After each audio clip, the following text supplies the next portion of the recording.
Assalamu alaikum. Hope you are well by the grace of Allah. And today I have come to you with an interesting class. And today we'll discuss about fill. Before discussing the class, those who are new in my class, please subscribe my channel, and to connect with us, press the bell icon. And those who have subscribed to my channel already, thanks a lot to them. So let's get started. Today we will know the uses of fill. We know the Bengali meaning of fill is anubhav kora. The Bengali meaning of fill is anubhav kora. We can make a lot of sentences using fill. You know, I feel tired. What's the Bengali meaning of it? I feel tired. Tired মানে দুর্বল. So I feel tired. আমার দুর্বল লাগছে অথবা আমি দুর্বল অনুভব করছি। আপনারা make your Bengali sentence fantastic. যেভাবে Bengali সেন্টেন্সটা ভালো লাগে সেভাবে আপনি মেক করে নেবেন, তৈরি করে নেবেন। তো I feel tired, আমার দুর্বল লাগছে। I feel giddy, আপনারা জানেন giddy মানে মাথা ঝিমঝিম করা, তো বা মাথা ঘোরা। I feel giddy, আমার মাথা ঘুরছে বা মাথা ঝিমঝিম করছে। I feel terrible, terrible মানে ভীষণ খারাপ লাগা। তাহলে I feel terrible, আমার ভীষণ খারাপ লাগছে। I feel proud, আমার গর্ব লাগছে, মানে গর্ব অনুভব হচ্ছে। I feel feverish, আমার জ্বর লাগছে। I feel thirsty, আমার পিপাসা লেগেছে। I feel hungry, আমার ক্ষুধা লেগেছে। এখানে দেখেন কোথাও লাগছে হচ্ছে আবার কোথাও লেগেছে হচ্ছে। বেঙ্গলি মিনিংয়ের মতো হয়ে যায়। I feel shy, আমার লজ্জা পাচ্ছে। কন্টিনিউয়াস টাইপের বোঝাচ্ছে। I feel shy, আমার লজ্জা পাচ্ছে। I feel happy, আমার খুশি লাগছে। তো আমার খুশি লাগছে এভাবে আমরা বলতে পারি। তো I feel hot, আমার গরম লাগছে। I feel cold, আমার ঠান্ডা লাগছে। তো নিচের মতো করে এই ফিল দিয়ে আপনারা বাক্য বানাতে পারবেন অ্যাডজেক্টিভ ইউজ করে এখানে। তো যদি এই ফিল ইউজ করে আমরা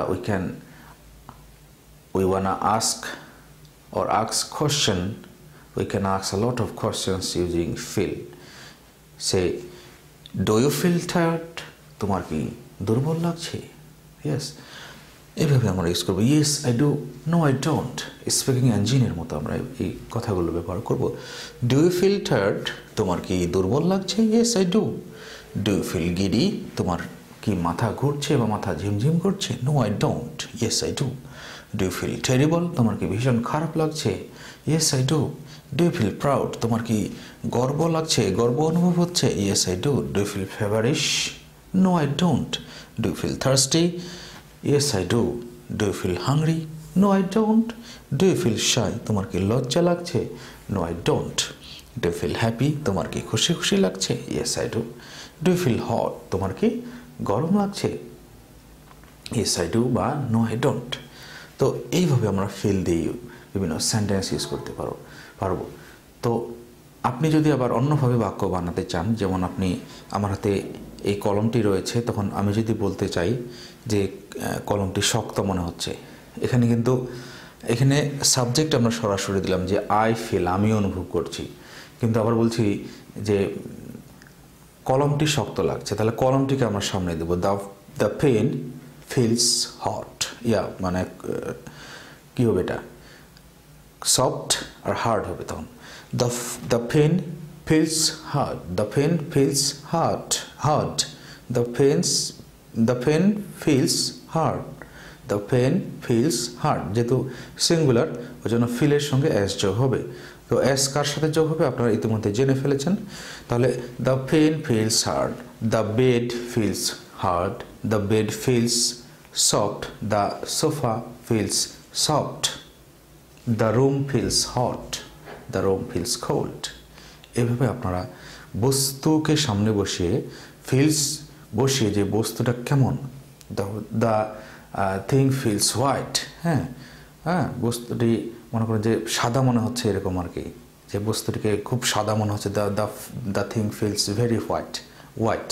হ্যাঁ, তো ফাইনালি আমরা যেটা বলবো যে আই থাকলে আমি বলবো যে I feel hot, I feel tired, I feel shy, I feel giddy, I feel feverish, I feel terrible, I feel happy, এভাবে আমরা ইউজ করবো। যদি কাউকে প্রশ্ন করতে চাই তখন আমরা কি করব, do you feel shy, do you feel happy, do you feel hungry, do you feel thirsty, do you feel terrible, do you feel giddy, এভাবে আমরা ইউজ করব। তারপরে জিনিসকে যদি আমরা নেই, the pen feels hard, the bed feels soft, the room feels hot, এভাবে আমরা ইউজ করবো। শেষমেশ অনুরোধ জানাবো, যারা বাস্তবে ইংলিশ প্র্যাকটিস করতে চান, পরিবেশ পান না, তো আমাদের ইংলিশে এই ঠাকুরগাঁও ব্রাঞ্চে বিভিন্ন কোর্সে ভর্তি চলছে, spoken written grammar, phonetics, academic. তো অল্প সময়ে অল্প দিনে ইংরেজি শেখার জন্য আমাদের কোর্সে অংশগ্রহণ করুন। এই রিকোয়েস্ট রেখে আজকের ক্লাসটি এখানেই শেষ করছি। Be fine, keep everything fine. Assalamu alaikum.